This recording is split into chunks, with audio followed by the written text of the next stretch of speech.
ثم أرسلنا رسلنا تترى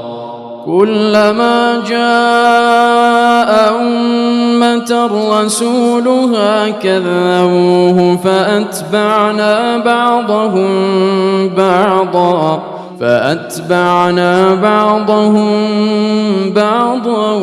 وجعلناهم أحاديث فبعدا لقوم لا يؤمنون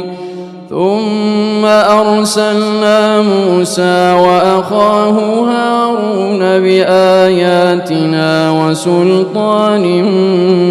مبين إلى فرعون وملئه فاستكبروا وكانوا قوما عالين فقالوا أنؤمن لبشرين مثلنا وقومهما لنا عابدون فكذبوهما فكانوا من المهلكين ولقد آتينا موسى الكتاب لعلهم يهتدون وجعلنا ابن مريم وأمه آية وآويناهما إلى ربوة ذات قرار